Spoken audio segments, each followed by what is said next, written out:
Welcome back to my channel guys. आज मैं आपको बताऊंगी हम फिर कहाँ कहाँ गए। ये पार्ट 2 में आपका वेलकम है। हम सब पहुँचे थे काल भैरव बाबा, वहाँ पे दर्शन करने।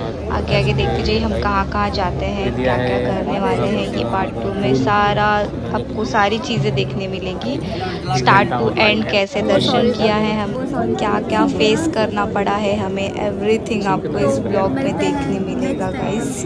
सो कंटिन्यू कीजिए, लास्ट तक ज़रूर देखना, बिकॉज़ लास्ट में हमारे साथ क्या हुआ आप देख के दंग हो जाओगे। So guys continue. गाइस यहाँ पे बहुत ज़्यादा रश था, हम लोग को लाइन में ही 2 घंटे यहाँ पे हो गए थे। देन उसके बाद हम लोग थोड़ी देर में अंदर पहुँचे काल भैरव बाबा के मंदिर के, फिर वहाँ पे दर्शन लिया। देन उसके बाद वहाँ से निकल गए हम लोग, फिर वहाँ पहुँचे ढाबा पे, वहाँ पे राजस्थानी थाली खाई। उसमें हमें मिला था कढ़ी और पनीर, दाल, चावल और 2-3 चटनी थे एक्स्ट्रा, बहुत यम्मी थे। तो हम लोग फिर वहाँ से निकल चुके। अब हमें ऑटो वाले भैया कहीं और ले जाने वाले, उस टेंपल का नेम नहीं मुझे याद आ रहा है, क्योंकि हम लोग बहुत सारे टेंपल घूमे थे जो हमें नहीं भी पता था। सो उन्होंने हर टेंपल घुमाया है, उसका नाम अभी नहीं मुझे रिमाइंड करना पड़ेगा। बट आप कंटिन्यू देखिए, जहाँ हम गए थे वहाँ पे, यहाँ पे अंडरग्राउंड था, मतलब यहाँ पे सांस भी लेने में बहुत ज़्यादा दिक्कत हो रही थी, सफोकेशन हो रही थी। और यहाँ से 4 धाम की यात्रा, मतलब 4 धाम का रास्ता था यहाँ से। फिर वहाँ के बाद हम लोग आए शाम को घाट पर त्रिभुवन, वहाँ पे हमने अटेंड किया आरती, गंगा आरती, जो बहुत ही पहली बार, मतलब फ़र्स्ट टाइम था हमारा ये। इसके पहले कभी मैंने नहीं अटेंड किया है।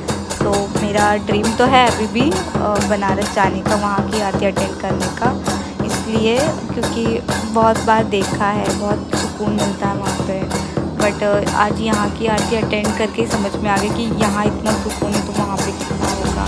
सो ये आरती आप भी अटेंड कीजिए।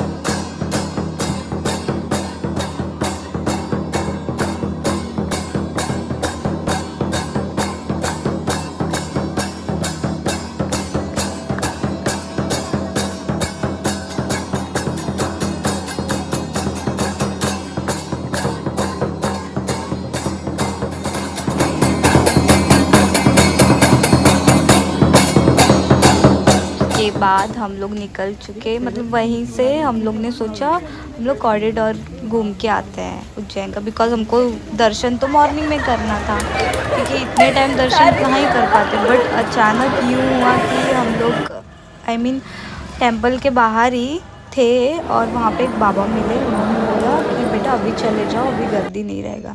हम यूँ ही निकल गए, बट सच में गर्दी नहीं था। और सडन हमारा ऐसा हुआ कि भोले बाबा ने हमें यूँ बुला लिया और हमारे दर्शन इतने आराम से हुए, देख सकते हो। अब भाग भाग के हम चले गए, थोड़ी भी लाइन नहीं थी और बहुत सुकून मिला दर्शन करके, बहुत ज़्यादा। जो भी सारी प्रॉब्लम्स थी वहीं पे ख़त्म हो चुकी थी, बिकॉज़ बाबा के दर्शन हो गए बहुत अच्छे से।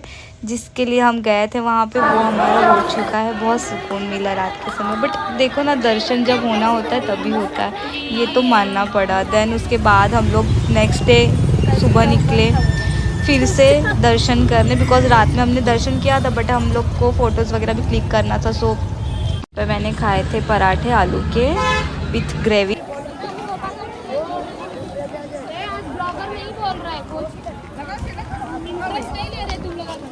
ले रहे welcome back to my channel guys.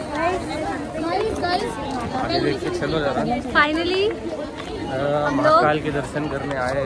हाँ, जो हमारा दर्शन मंदिर दिखा दो, ऐसा घूम के थोड़ा सा मंदिर। हमने रात में भी दर्शन कर लिया था, रात में दर्शन कर लिया, बिल्कुल अच्छा कपड़ा पहन के मस्त भाई की दीदी चुप।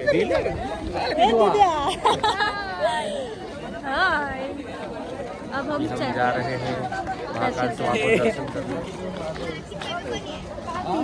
मिलते हैं मंदिर के अंदर, मिलते हैं मंदिर के अंदर। यहाँ से आप दर्शन कर लो।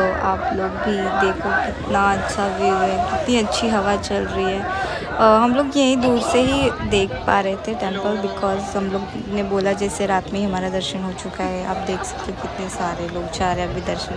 उसके बाद हमारी ट्रेन थी शाम की, तो हम लोग निकल चुके चुके हैं महाकाल की नगरी से। बहुत याद आई भोले बाबा से। बस यही विश है कि भोले बाबा हमें दोबारा वहाँ पे बुलाए। Bye guys, keep supporting.